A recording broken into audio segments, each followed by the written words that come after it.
சிறிய விளம்பர இடைவேளை தொடர்ந்து நிகழ்ச்சியில் இணைந்து கொண்டிருக்கிறோம். தொடர்ச்சியாக நிகழ்ச்சியில் இன்றைய பத்திரிகையின் பார்வையில் யாழ்குடா நாட்டிலிருந்து வெளிவந்திருக்கக்கூடிய 4 பத்திரிகைகள் எங்கள் கைவசம் இருக்கிறது. ஈழநாடு, வலம்புரி, உதயன் மற்றும் தினக்குரல் நாளிதழின் செய்திகளை முதலில் ஈழநாட்டு பத்திரிகையின் செய்திகளோடு இணைந்திருக்கலாம். இன்றைய ஈழநாட்டு பத்திரிகையின் பிரதான செய்தியாக செம்மணி போராட்ட களத்தில் சில சாக்கடை அரசியல்வாதிகள் சபையில் சாடினார் அமைச்சர் சந்திரசேகர் என்ற தலைப்பில் இந்த செய்தி காணப்படுகிறது. செம்மணி போராட்ட களத்தில் ஏற்பட்ட அசம்பாவிதத்துக்கு அரசியல் சாக்கடையில் இருக்கின்ற ஒரு சில அரசியல்வாதிகளின் செயல்பாடே காரணம் என கடற்தொழில் அமைச்சர் ராமலிங்கம் சந்திரசேகர் தெரிவித்துள்ளார் என்பது ஈழநாட்டு பத்திரிகையின் பிரதான செய்தியாக காணப்படுகிறது. அதனைத் தொடர்ந்த ஏனைய முற்பக்க செய்திகளுக்குள் கட்டமிடப்பட்ட செய்திகளாக இசைப்பிரியா பாலச்சந்திரன் மரணம் குறித்து முறைப்பாடு, முன்னாள் போராளி இசைப்பிரியா, புலிகளின் தலைவர் பிரபாகரனின் பாலச்சந்திரன் ஆகியோரின் மரணம் தொடர்பான முறைப்பாடு கொழும்பில் உள்ள போலீஸ் தலைமையகத்தில் உள்ள சட்டப்பிரிவு அலுவலகத்தில் அதிகாரபூர்வமாக சமர்ப்பிக்கப்பட்டது என்பது இந்த செய்தியாக காணப்படுகிறது. அதனைத் தொடர்ந்த இன்னும் ஒரு கட்டமிடப்பட்ட செய்தி, எரிபொருட்களின் விலை மீண்டும் எகிரியது என்ற ஒரு தலைப்பில் எரிபொருட்களின் விலைகள் நேற்று நள்ளிரவு முதல் அதிகரிக்கப்பட்டுள்ளன என்று இலங்கை பெட்ரோலிய கூட்டுத்தாபனம் அறிவித்துள்ளது. இந்த நிலையில் லங்கா ஓட்டோ டீசல் 1 லிட்டரின் விலை 15 ரூபாயால் அதிகரிக்கப்பட்டுள்ள நிலையில் அதன் புதிய விலை 289 ரூபாவாக காணப்படுகிறது. மண்ணெண்ணெய் 1 லிட்டர் விலை 7 ரூபாயால் அதிகரிக்கப்பட்டுள்ள நிலையில் அதன் புதிய விலை 185 ரூபாயாகவும், 92 ஒக்ட்ரோன் பெட்ரோல் 1 லிட்டரின் விலை 12 ரூபாயால் அதிகரிக்கப்பட்டு புதிய விலை 305 ரூபாவாக காணப்படுகிறது என்று இந்த செய்தி தொடர்ந்து செல்வதை காணக்கூடியதாக இருக்கிறது. அதனைத் தொடர்ந்து வர்த்தக அமைச்சர் மீது முறைப்பாடு என்ற ஒரு செய்தியும், அதிகாரத்திற்காக அனைத்தையும் காட்டிக் கொடுக்கிறது அனுர அரசு, ஐக்கிய மக்கள் சக்தி சாடல் என்ற செய்திகளும் இங்கு காணக்கூடியதாக இருக்கிறது. தொடர்ந்து மின்சார திருத்த சட்டமூலத்தின் சரத்துக்கள் அரசமைப்புக்கு முரண், பாராளுமன்றத்தில் நேற்று அறிவிப்பு என்ற செய்தியும், பொய் கூறுகிறது அரசு, சஜித் குற்றச்சாட்டு என்ற செய்திகளும் இங்கு காணக்கூடியதாக இருக்கிறது. தொடர்ந்து கிளிநொச்சியில் கஞ்சாவுடன் குடும்ப பெண் கைதாகினார் என்ற ஒரு தலைப்பிலும், 3 வயது குழந்தை பஸ் மோதி பலி என்ற செய்திகளும் இங்கு காணக்கூடியதாக இருக்கிறது. அதனைத் தொடர்ந்து இன்னும் ஒரு கட்டமிடப்பட்ட செய்தியாக குறி சொல்லும் கோவிலில் உயிரிழந்த குடும்பஸ்தர் என்ற ஒரு தலைப்பில் ஒரு செய்தி காணக்கூடியதாக இருக்கிறது. இவைதான் ஈழநாட்டு பத்திரிகையின் முற்பக்க செய்திகள் ஆகும். தொடர்ச்சியான உட்பக்க செய்திகளுக்குள் பூநகரி விபத்தில் 5 பேர் படுகாயம் என்ற செய்தியும், தீப்பிடித்து எரிந்த வீடு என்ற புகைப்படம் தாங்கிய செய்திகளும் இங்கு பிரசுரிக்கப்பட்டுள்ளது. அதனைத் தொடர்ந்து கட்டமிடப்பட்ட செய்தியாக மக்களின் மீது பெரும் சுமை என்ற ஒரு தலைப்பில் ஒரு செய்தி, நாட்டிற்கு வருகை தரும் சுற்றுலா பயணிகள் நாட்டிற்குள் எவ்வளவு டாலர்களை செலவிடுகிறார்கள் என்பதை கண்காணிக்க ஒரு முறையான வழிமுறை உருவாக்கப்பட வேண்டும் என சர்வஜன அதிகாரத்தின் தலைவர் பாராளுமன்ற உறுப்பினர் திலித் ஜெயவீர தெரிவித்துள்ளார் என்ற தலைப்பில் இந்த செய்தி காணப்படுகிறது. இந்திய மீனவருக்கு விளக்கமறியல் என்ற ஒரு செய்தி, தலைமன்னார் கடற்பரப்பில் கைதான ராமேஸ்வர மீனவர்களை எதிர்வரும் 3ஆம் தேதி வரை விளக்கமறியலில் வைக்க மன்னார் நீதவான் உத்தரவிட்டுள்ளார் என்ற செய்திகள் இங்கு பிரசுரிக்கப்பட்டுள்ளது. தொடர்ச்சியாக உள்ளூராட்சி மன்றங்கள் தொடர்பாக நெடுந்தீவு பிரதேச சபையின் தவிசாளராக சத்தியவிரதன் என்ற செய்திகளும் இங்கு பிரசுரிக்கப்பட்டுள்ளது. அபாயகரமான நிலைமையில் ரயில் கடவை, உயிரிழப்புகளை தடுக்க கோரிக்கை என்ற ஒரு புகைப்படம் தாங்கிய செய்தி, யாழ்ப்பாணம் கொடிகாமம் பகுதியில் உள்ள ரயில் கடவை மிகவும் அபாயகரமான நிலையில் காணப்படுவதாக மக்கள் தெரிவித்தனர். கொடிகாமம் ராமாவில் முருகன் ஆலயத்திற்கு அண்மையில் உள்ள ரயில் கடவையே இவ்வாறு காணப்படுகிறது. குறித்த ரயில் கடவையில் இருமரங்கிலும் தடுப்பு கம்பங்கள் காணப்படாத அதே வேளை கடந்த 2 மாதங்களுக்கு மேலாக கடவை காப்பாளர் கடமையில் ஈடுபடவில்லை எனவும், இதனால் பெரும் விபத்துக்கள் சம்பவித்து உயிரிழப்புகள் ஏற்படுவதற்கான அபாயம் உள்ளதாகவும் அப்பகுதி மக்கள் கவலை வெளியிட்டுள்ளனர் என்று இந்த செய்தி காணப்படுகிறது. தொடர்ந்து திடீரென தீ பற்றியது மோட்டார் சைக்கிள், யாழில் சம்பவம், குடும்பஸ்தர் காயம் என்று அந்த தீ பற்றிய மோட்டார் சைக்கிள் தொடர்பான புகைப்படம் இங்கு பிரசுரிக்கப்பட்டுள்ளது. அதனைத் தொடர்ந்து ஓமந்தையில் பொதுமகன் மீது இராணுவத்தினர் தாக்குதல் என்ற தலைப்பில் ஒரு செய்தி, வவுனியா ஓமந்தை பகுதியில் பொதுமகன் ஒருவர் மீது இராணுவத்தினர் தாக்குதல் நடாத்திய சம்பவம் பரபரப்பை ஏற்படுத்தியுள்ளது. காயமடைந்தவர் தற்போது வைத்தியசாலையில் அனுமதிக்கப்பட்டுள்ளார். அவர் அக்கிராம அமைப்புகளின் முக்கிய பதவியில் உள்ளவர். இந்த நிலையில் கடந்த சில நாட்களுக்கு முன்னர் கிராமத்தில் கொள்ளை சம்பவங்கள் இடம்பெறுவதால் அக்கிராமத்தில் புதிதாக நடமாடுபவர்களின் அடையாள அட்டையை கிராம அமைப்புகளின் உறுப்பினர்கள் பரிசோதித்து வருகின்றனர். இந்த வகையில் புதிதாக நடமாடிய ஒருவரை குறித்த பொதுமகன் வழிமறித்து அவரின் அடையாள அட்டையை காட்டுமாறு கோரியுள்ளார். எனினும் அவர் தான் ராணுவம் என கோரி தெரிவித்து அடையாள அட்டையை காட்ட மறுத்து சென்றுள்ளார். இச்சம்பவத்தின் பின்னணியில் குறித்த பொதுமகன் நேற்று முன்தினம் மாலை வயல் காவலுக்கு சென்ற போது கொம்பு வைத்த குளம் ராணுவ முகாம் முன்பாக வழிமறித்த சிவில் உடை தரித்த 10க்கும் மேற்பட்ட ராணுவத்தினர் பொதுமகன் மீது தாக்குதல் மேற்கொண்ட பின்னர் அவரை அவ்விடத்திலேயே விட்டுவிட்டு ராணுவ முகாமுக்குள் சென்றுள்ளனர். இதனை அடுத்து அயலவர்களின் உதவியுடன் குறித்த பொதுமகன் வவுனியா மாவட்ட பொது வைத்தியசாலையில் அனுமதிக்கப்பட்டுள்ளார் என்றவாறு இந்த செய்தி காணப்படுகிறது. இது தொடர்பான காணொலிகளை நாங்கள் சமூக வலைதளங்களூடாகவும் பார்க்கக்கூடியதாக இருந்தது. தொடர்ச்சியான செய்திகளுக்குள் தமிழ் பிரிவினைவாதிகள் மட்டுமே சந்தித்துள்ளார் ஐநா ஆணையாளர் குற்றம் சாட்டுகிறார் சரத் வீரசேகர என்ற செய்தியும் கட்டமிடப்பட்ட செய்திகளாக நாட்டில் மீண்டும் மலேரியா தொற்றென்ற ஒரு செய்தி. சமீபத்தில் தன்சானியாவிலிருந்து இலங்கைக்கு திரும்பிய 26 வயதுடைய ஒருவருக்கு மலேரியா இருப்பது கண்டறியப்பட்டது. தற்போது அவர் குருநாகல் போதனா வைத்தியசாலையில் சிகிச்சை பெற்று வருவதாக சுகாதார அதிகாரிகள் உறுதிப்படுத்தியுள்ளனர் என்று இந்த செய்தி தொடர்ந்து செல்கிறது. அதனைத் தொடர்ந்து ரூபாய் 60 மில்லியன் பெறுமதியான பொருட்களுடன் ஒருவர் கைது என்ற செய்தியும் மின்தூக்கியில் சிக்கிக் கொண்ட 4 பாராளுமன்ற உறுப்பினர்கள் என்ற செய்திகளும் இங்கு பிரசுரிக்கப்பட்டுள்ளது. இதனைத் தொடர்ந்த செய்திகளுக்குள் வாகன விபத்தில் ஓய்வு பெற்ற ஆசிரியை உயிரிழப்பென்ற ஒரு செய்தி. ஓய்வு பெற்ற ராணுவ சிப்பாய் ஒருவர் அவரது ஹெப் வாகனத்தின் கதவை திடீரென திறந்த போது மோட்டார் சைக்கிள் ஒன்று அதில் மோதி வீதியில் கவிழ்ந்து விபத்திற்குள்ளானது. விபத்தில் மோட்டார் சைக்கிளில் பயணித்த ஓய்வு பெற்ற ஆசிரியர் ஒருவர் உயிரிழந்ததோடு அவரது கணவன் காயமடைந்த நிலையில் சிகிச்சைக்காக ஹொரணை வைத்தியசாலையில் அனுமதிக்கப்பட்டுள்ளதாக பண்டாரகம போலீசார் தெரிவித்துள்ளனர் என்ற செய்தி இங்கு பிரசுரிக்கப்பட்டுள்ளது. இந்த ஆண்டு மட்டுமே 16 டெங்கு மரணங்கள் என்ற ஒரு தரவுகளுடன் கூடிய ஒரு செய்தியும் செம்மணியை தோண்டுவதால் இவர்கள் எதிர்பார்ப்பது என்ன கேட்கிறார் அக்னிமன தயாரத்ன தேரர் என்ற ஒரு செய்தி. செம்மணி புதைகுழி விவகாரத்தை மீள தோண்டுவதன் மூலம் இவர்கள் எதிர்பார்ப்பது என்ன? புலிகளால் கொல்லப்பட்ட படையினரின் உடலங்கள் கூட அங்கு இருக்கக்கூடும் என்று முன்னாள் பாராளுமன்ற உறுப்பினர் அக்னிமன தயாரத்ன தேரர் தெரிவித்துள்ளார். இது தொடர்பில் அவர் மேலும் கூறியவை வருமாறு யாழ் செம்மணி புதைகுழி தொடர்பில் தற்போது மீண்டும் பேசப்படுகின்றது. இவ்விவகாரம் மீள தோண்டப்படுவதன் நோக்கம்தான் என்ன? இந்நாட்டில் போர் நிலவியது, பயங்கரவாதம் இருந்தது, மக்கள் கொல்லப்பட்டனர், படையினர் கொல்லப்பட்டனர், பாரிய அழிவுகள் ஏற்பட்டன. கடைசியில் படையினர் தான் போரை முடிவுக்கு கொண்டு வந்து அமைதியை ஏற்படுத்தினர். செம்மணி புதைக்குழியில் இருப்பவை யாரினுடைய சடலங்கள்? பூநகரி மற்றும் ஆனையிரவின் போது படையினர் புலிகளால் கொல்லப்பட்டனர். சில உடல்களே கிடைக்க பெற்றன. எனவே இவை இராணுவத்தினருடையவை என எம்மால் கூற முடியும். இப்பிரச்சனையை மீள தோண்டி எதிர்பார்ப்பதுதான் என்ன? எனவே அரசாங்கம் தீர்வை வழங்க வேண்டும். இவ்வாறு இல்லையேல் செம்மணி விவகாரமும் யாசகரின் புன்கதை போல் ஆகிவிடும். தமிழ் அரசியல்வாதிகளும் பொறுப்புடன் செயற்பட வேண்டும் என்று அவர் தெரிவித்தார் என்றவாறு இந்த செய்தி காணப்படுகிறது. இப்படியான நிலைமையில்தான் எங்களுடைய நாடு உள்ளக பொறிமுறை மீது மீண்டும் நம்பிக்கை கொள்ளுமாறு சர்வதேசத்திடம் கூறிக்கொண்டிருப்பது எப்படியானது என்பது எங்களுடைய பிரதேசத்தில் இருப்பவர்கள் சற்று சிந்திக்க வேண்டிய ஒன்றாகவே இருக்கிறது. இதனைத் தொடர்ந்த செய்திகளுக்குள் மக்களை திசை திருப்புவதற்கு மஹிந்த மீது குற்றச்சாட்டுகள் சாடுகிறார் நாமல் ராஜபக்ஷ என்ற ஒரு செய்தி. லஞ்ச ஊழல் பற்றி கடந்த 5 மாதங்களில் 2000 முறைப்பாடுகள் என்ற செய்திகளும் இங்கு காணக்கூடியதாக இருக்கிறது. தொடர்ந்த கிழக்கு மாகாண செய்திகளுக்குள் மனித புதைகுழிக்கு நீதி கோரி திருமலையில் தீப்பந்த போராட்டம். அரியாலை, சித்துபாத்தி, செம்மணி மனித புதைகுழிகளுக்கு நீதி கோரி திருகோணமலை 10ஆம் குறிச்சியில் நேற்று முன்தினம் மாலை அணையாவிளக்கு தீப்பந்த போராட்டம் நடைபெற்றது என்ற தொடர்பான புகைப்படங்களும் இங்கு காணக்கூடியதாக இருக்கிறது. தொடர்ந்து பாத ஜாத்திரிகளுக்கு உணவு பொதி வழங்கல் என்ற புகைப்படம் தாங்கிய செய்தியும் எண்ணெய் காப்பு சாத்தல் நாளை மகா கும்பாபிஷேகம் என்ற தலைப்பில் மட்டக்களப்பு அருள்மிகு ஸ்ரீ மாமாங்கேஸ்வரர் ஆலயத்தின் மகா கும்பாபிஷேகத்தை முன்னிட்டு எண்ணெய் காப்பு சாத்தும் நிகழ்வு நேற்று முன்தினம் 3வது நாளாக நடைபெற்றது என்று தொடர்பான புகைப்படம் தாங்கிய செய்தி இங்கு பிரசுரிக்கப்பட்டுள்ளது. தொடர்ந்து போதைப் பொருள் பாவனையை தடுக்க பாடசாலை மாணவர்களுக்கு விழிப்புணர்வு என்ற தலைப்பில் ஒரு செய்தியும் கொம்புரு மீன் கொம்பு குத்தியதில் மீனவர் பலி என்ற ஒரு செய்தி. காத்தான்குடியில் காய்த்து குலுங்கும் பேரிச்சம்பழங்களின் அறுவடை விழா என்ற தொடர்பான புகைப்படங்களும் இங்கு பிரசுரிக்கப்பட்டுள்ளது. தொடர்ந்து கால்வாயை சுத்தம் செய்ய விவசாயிகள் கோரிக்கை என்ற தலைப்பிலும் ஒரு புகைப்படம் தாங்கிய செய்திகள் கிழக்கு மாகாண செய்திகளாக காணப்படுகிறது.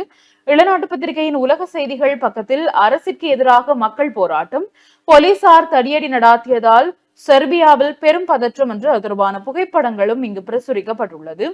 தொடர்ந்து கனடாவுடன் இனி வர்த்தக பேச்சு இல்லை அமெரிக்க ஜனாதிபதி ட்ரம்ப் என்ற செய்தியும், கனமழை வெள்ளத்தால் பாகிஸ்தானில் 38 பேர் பலி என்ற செய்தி, காசாவில் ஒப்பந்தம் மேற்கொள்ளுங்கள் அமெரிக்க ஜனாதிபதி ட்ரம்ப் என்ற செய்தியோடு சிறிய ரக விமானம் விழுந்து விபத்து 4 உயிரிழப்பு என்று தொடர்பான புகைப்படங்கள் தாங்கியவாறு இந்த செய்தி காணப்படுகிறது.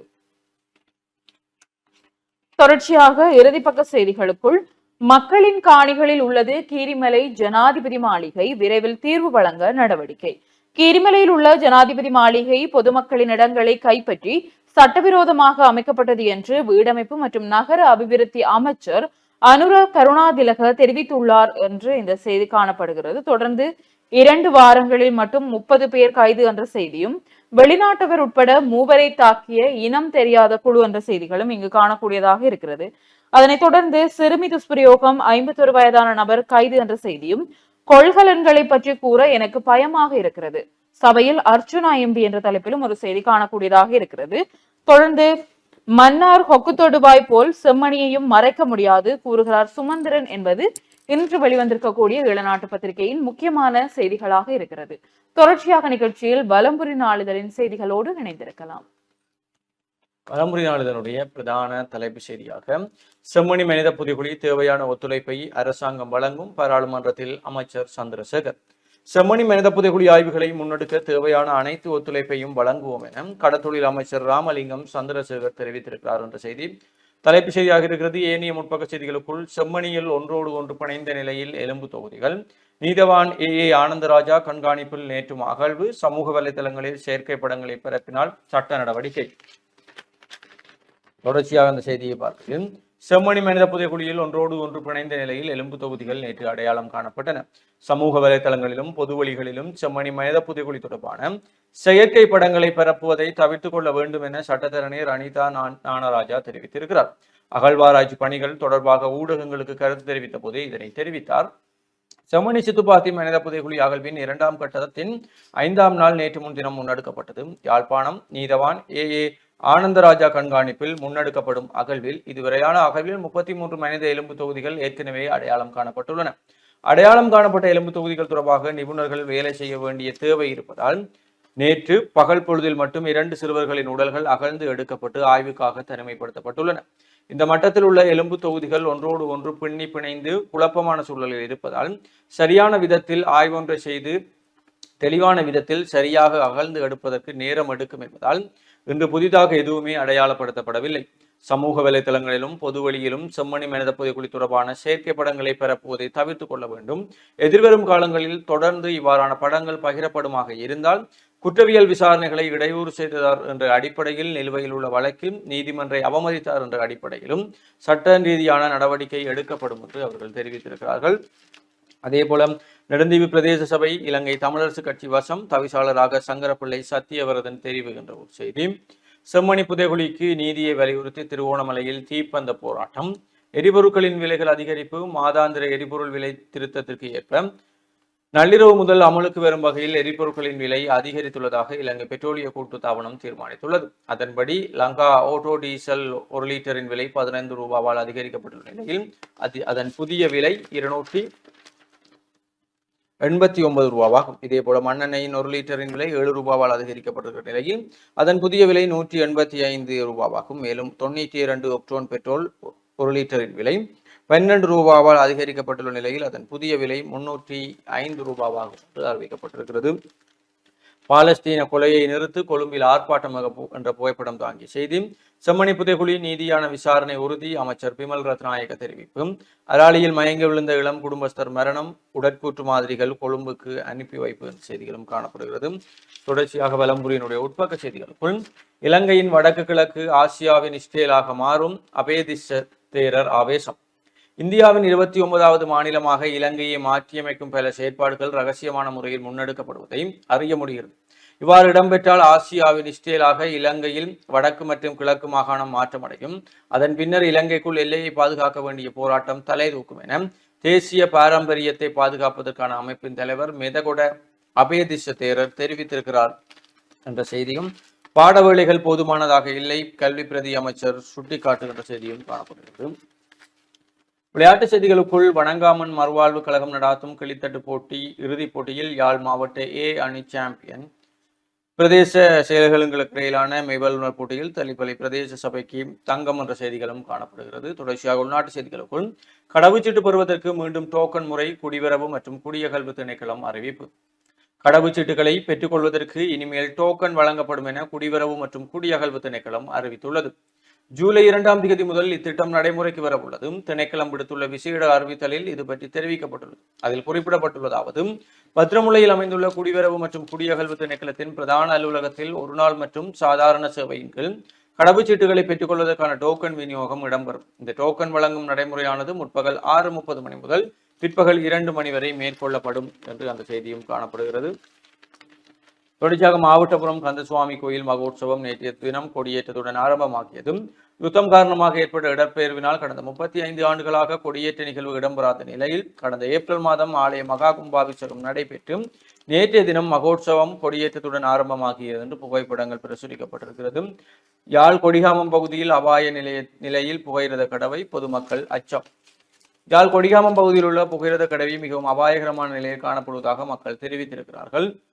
கொடிகாமம் ராமாவில் முருகன் ஆலயத்திற்கு அண்மையில் உள்ள புகையிரத கடவையே இவ்வாறு காணப்படுகிறது என்று மக்கள் தெரிவித்திருக்கிறார்கள் என்ற செய்தி. அதே போல யாழ் பல்கலைக்கழக சட்டத்துறை 20 ஆண்டுகள் பூர்த்தி என்ற செய்தியும், அதிகரிக்கும் வாழ்க்கை செலவு அரசு எடுத்த நடவடிக்கை என்ன, நாமல் எம்பி கேள்வி என்ற செய்தியோடு வெளிநாட்டு செய்திகளுக்குள் 477 ட்ரோன்கள் 60 ஏவுகணைகள் உக்ரைன் மீது ரஷ்யா உக்கிர தாக்குதல். போர் தொடங்கியதில் இருந்து நேற்று முன்தினம் மிகப்பெரிய வான்வழி தாக்குதலை ரஷ்யா எடுத்துள்ளது என உக்ரைன் அரசு தெரிவித்திருக்கிறார்கள் என்ற செய்தியும், பாகிஸ்தானில் பெய்த கனமழை 45 பேர் உயிரிழப்பு. தன்சானியாவில் நேருக்கு நேர் மோதி தீப்பிடித்து எரிந்த பேருந்துகள் 40 பேர் உடல் கருகி உயிரிழப்பு. தங்கச் சுரங்கம் இடிந்து 11 தொழிலாளர்கள் உயிரிழப்பு. சூடானில் சோகம் என்ற ஒரு செய்தியும், பனியால் சூழப்பட்டுள்ள அட்டகமா பாலைவனம் என்ற செய்திகளும் காணப்படுகிறது. தொடர்ச்சியாக உள்நாட்டு செய்திகளுக்குள் சர்ச்சைக்குரிய கொள்கைகளின் விவகாரம், உத்தரவாதம் தந்தால் உண்மையை வெளிப்படுத்துவேன், அர்ச்சுனா எம்பி பகிரங்கம். விடுவிக்கப்பட்ட சர்ச்சைக்குரிய 323 கொள்கலன்களில் உள்ளே என்ன இருந்தது, அவைகள் எங்கிருந்து வந்தது என்பது தொடர்பில் முழுமையான தகவல்களை தன்னால் வழங்க முடியும் என பாராளுமன்ற உறுப்பினர் ராமநாதர் அர்ச்சுனா தெரிவித்திருக்கிறார் என்ற செய்தியும், முல்லை கிளிநொச்சி மாவட்டங்களில் 79,437 வெடிபொருட்கள் மீட்பு, சாப் நிறுவனம் தெரிவிப்பு. ஹயஸ் வாகனம் மோட்டார் சைக்கிள் நேருக்கு நேர் மோதி விபத்து என்ற ஒரு செய்தி. அதே போல தேங்காய் எண்ணெய் என நினைத்து பெட்ரோலை தீபத்தில் ஊற்றியதால் அனர்த்தம். வவுனியாவில் பண்டாரிக்குளத்தில் உள்ள வீடு ஒன்றில் தீப்பெற்றிய சம்பவம் ஒன்று பதிவாகியுள்ள நிலையில் வவுனியா போலீசார் தெரிவித்துள்ளதாவது, நேற்று காலை இடம்பெற்ற இந்த சம்பவம் தொடர்பில் மேலும் தெரிய வருவதாவது, வவுனியா பண்டாரிக்குளம் பகுதியில் உள்ள வீடு ஒன்றின் பூஜை அறையில் விளக்கேற்றுவதற்காக தேங்காய் எண்ணெயை பயன்படுத்துவதற்கு பதிலாக தவறுதலாக பெட்ரோலினை பயன்படுத்தியமையாலேயே குறித்த அனர்த்தம் ஏற்பட்டிருக்கிறது என்று தெரிவித்திருக்கிறார்கள். அதே போல பரம்பரையினுடைய ஆசிரியர் தலையங்கமாக ஆரிய கஞ்சி பழங்கஞ்சி என்பதன் பொருள் உணர்க என்ற தலைப்பிலே ஆசிரியர் தலையங்கமும், இந்திய மீனவர்கள் அத்துமீறினால் நிச்சயம் கைது செய்யப்படுவார்கள், கடற்தொழில் அமைச்சர் சந்திரசேகர் தெரிவிப்பு.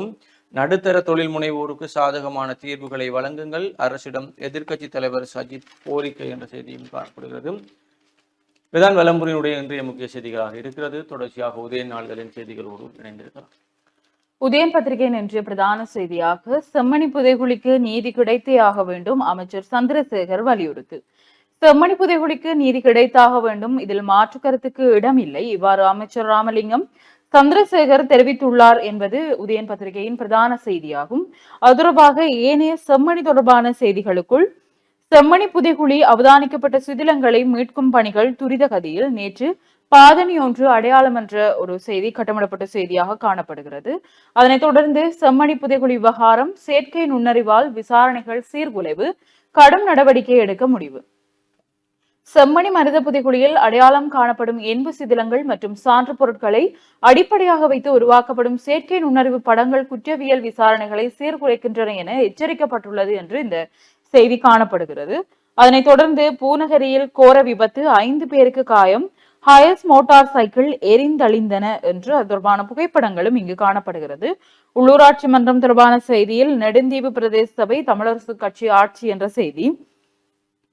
இத்தொடர்பில் இதனைத் தொடர்ந்து கிளிநொச்சியில் 79 கிலோ கஞ்சாவுடன் குடும்ப பெண் கைது என்ற செய்தியும், வாகனத்தில் கஞ்சா கடத்தல் 29 கிலோ கஞ்சா மீட்பு என்ற செய்திகள் காணப்படுகிறது.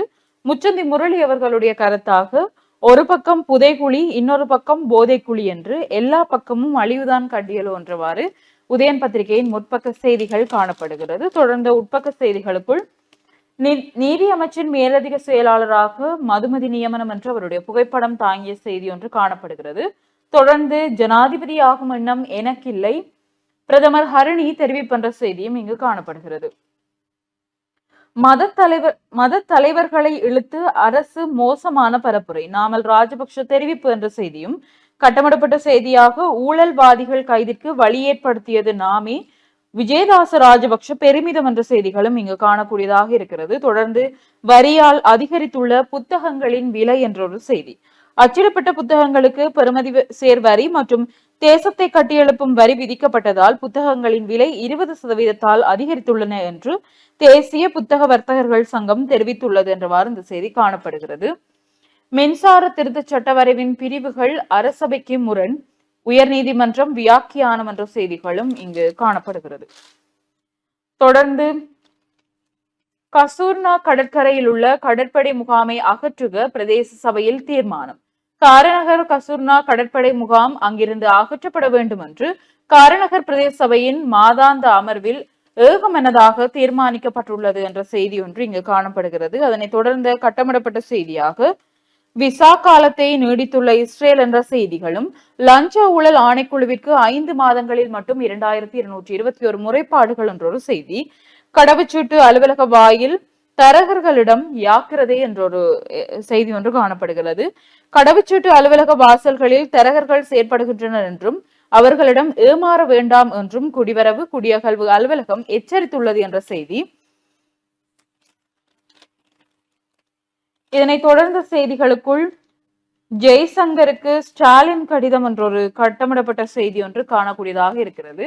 கச்சைதீவை கையளிக்கும் பேச்சுக்கே இடமில்லை, கடற்தொழில் அமைச்சர் தெரிவிப்பு என்ற செய்திகளும் இங்கு பிரசுரிக்கப்பட்டுள்ளது. தொடர்ந்து வடக்கில் படை முகாம்களை அகற்றுவது ஆபத்தானதாம், சரத் பொன்சேகா கூறுகிறார் என்ற செய்தியும் இங்கு பிரசுரிக்கப்பட்டுள்ளது. இராணுவத்தின் உயர் பதவிகளில் செம்மணி படுகொலையாளிகள் மக்கள் போராட்ட முன்னணி சுட்டிக்காட்டுகின்ற செய்தி, கிருஷாந்தி குமாரசுவாமி படுகொலை குற்றவாளிகளான சோமரத்ன ராஜபக்ஷ தனது வாக்குமூலத்தில் செம்மணி படுகொலைக்கு காரணமானவர்கள் என குறிப்பிட்ட இராணுவ அதிகாரிகளில் பலர் இன்னமும் உயர் பதவிகள் வகிக்கின்றனர், இவர்களுக்கு எதிராக உடன் விசாரணைகளை ஆரம்பிக்க வேண்டும் என்று மக்கள் போராட்ட முன்னணி வலியுறுத்தி உள்ளது. இது தொடர்பில் மக்கள் போராட்ட முன்னணியின் உறுப்பினர் ராஜ்குமார் ராஜீவ்காந்த் தெரிவிக்கையில், இலங்கையில் இன்று பேசுபொருளாக இருக்கின்ற விடயம் செம்மணி படுகொலை மற்றும் அதன் அகழ்வு பணிகள். 1996ஆம் ஆண்டு கிருஷாந்தி குமாரசுவாமி என்கின்ற மாணவி பாலியல் வன்கொடுமைக்கு உள்ளாக்கப்பட்டு கொலை செய்யப்பட்ட வழக்கில் குற்றவாளி என நிரூபிக்கப்பட்ட சோமரத்ன ராஜபக்ஷ நேரடியாக சாட்சியம் வழங்கினார். இதன் அடிப்படையில் கைது செய்யப்பட்டவர்களின் உயரதிகாரிகள் தொடர்பில் எந்த விசாரணையும் இடம்பெறவில்லை. அன்று அங்கு கடமையில் இருந்தவர்கள் சிலர் இராணுவத்தின் பெரிய பதவிகள் பெற்றிருக்கின்றனர். எனவே இவற்றிற்கு பொறுப்பு கூற வேண்டியவர்கள் மேல் உடனடியாக தீவிரமான விசாரணை ஒன்றை மேற்கொள்ள வேண்டியது காலத்தின் கட்டாயம் என்று அவர் தெரிவித்தார் என்று இந்த செய்திகள் காணப்படுகிறது. அதனைத் தொடர்ந்து ஒரு கட்டமிடப்பட்ட செய்தியாக முன்னாள் அமைச்சர் லொகுகே காலமானார் என்று அவருடைய புகைப்படம் தாங்கியவாறு இந்த செய்தி காணப்படுகிறது. இறுதிப்பக்க செய்திகளுக்குள் பிணிதீர்க்க சென்றவர் உயிரிழப்பு, உடற்கூற்று மாதிரிகள் கொழும்புக்கு என்ற செய்தியும், மனச்சாட்சியின் கதவை திறந்து அணையா விளக்கு போராட்ட ஏற்பாட்டுக்குழு தெரிவிப்பு என்பது உதயன் பத்திரிகையின் செய்திகளாக காணப்படுகிறது. தொடர்ச்சியாக நிகழ்ச்சியில் தினக்குரல் பத்திரிகையின் செய்திகளோடு இணைந்திருக்கலாம். தினக்குரல் நாளிதனுடைய பிரதான தலைப்பு செய்தியாக இசைப்பிரியா பாலச்சந்திரன் மரணம் தொடர்பில் விசாரணை வேண்டும், சட்டத்தரணி தனுக முறைப்பாடு. இசைப்பிரியா மற்றும் பாலச்சந்திரன் ஆகியோரின் மரணம் தொடர்பான முறைப்பாடு கொழும்பில் உள்ள போலீஸ் தலைமையகத்தில் உள்ள சட்டமா பிரிவு துணை ஆய்வாளர் அதிகாரபூர்வமாக சமர்ப்பிக்கப்பட்டிருக்கிறது. தனுக ரணஞ்சக ககந்த கமகே எனும் சட்டத்தரணியால் இந்த முறைப்பாடு செய்யப்பட்டுள்ளதுடன் இது குறித்து அறிவிப்பை சட்டத்தரணி தனது பேஸ்புக் பக்கத்திலும் வெளியிட்டுள்ளார். அந்த பதிவில் முறைப்பாடு இலக்கம் மற்றும் முறைப்பாட்டின் தற்போதைய நிலை என்பவற்றையும் வெளிப்படுத்தியுள்ளார்.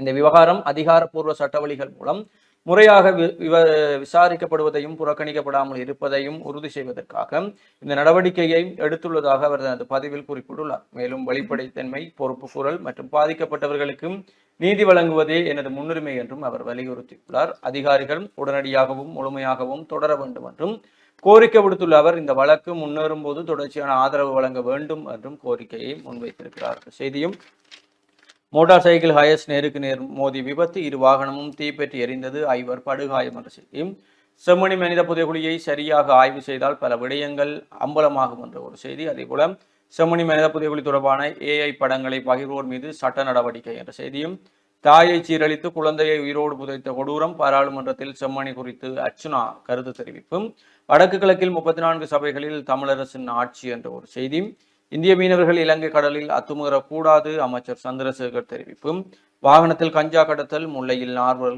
கைது, கேரளா கஞ்சாவுடன் கிளிநொச்சி பெண் கைது என்ற செய்திகளும் காணப்படுகிறது. தொடர்ச்சியாக தினக்குரலுடைய உட்பக்க செய்திகளுக்குள் ஆளுநர் வழங்கிய உத்தரவாதம் கைவிடப்பட்டது, சேவை முடக்கல் போராட்டம் என்ற ஒரு செய்தி. அதே போல உணவு ஒவ்வாமையினால் 22 மாணவர்கள் பாதிப்பு, மட்டக்களப்பில் சம்பவம் என்ற செய்தியும் தினக்குரலுடைய குரல் பதிப்பாக செம்மணி AI மயம் பாயப்போகும் சட்டம் என்ற தலைப்பிலே குரல் பதிப்பும், செம்மணி மனித புதைகுழிக்கு நீதி கோரி லண்டனில் போராட்டம் என்ற புகைப்படம் தாங்கிய செய்திகளும் காணப்படுகிறது. தொடர்ச்சியாக தமிழ் தேசிய பசுமை இயக்கத்தின் பசுமை அமைதி விருதுகள் வழங்கும் நிகழ்வு, 250 மாணவர்கள் சான்றிதழ் வழங்கி கௌரவிப்பு என்ற செய்தி. வடக்கு மாகாணத்தில் 19 உள்ளூராட்சி சபைகளில் ஆட்சி அமைத்தது இலங்கை தமிழரசு கட்சி, சங்கு சைக்கிள் கூட்டுக்கு 9 சபைகள் என்ற செய்தியும். வெளிநாட்டு செய்திகளுக்குள் ஈரானில் உள்ள அணுசக்தி நிலையங்கள் அழியவில்லை, ஒரு சில மாதங்களில் மீண்டும் உருவாக்க முடியும், ஐநா அணுசக்தி தலைவர் அதிர்ச்சி தகவல். பெங்களூருவில் பயங்கரம், பலாத்காரம் செய்து இளம்பெண் கொலை, குப்பை லொரியில் வீசப்பட்ட உடல் என்ற செய்தியும் காணப்படுகிறது. வேலைக்காக நீண்ட வரிசையில் நின்ற மக்கள், கனடா சென்றோரின் நிலை இதுதான்.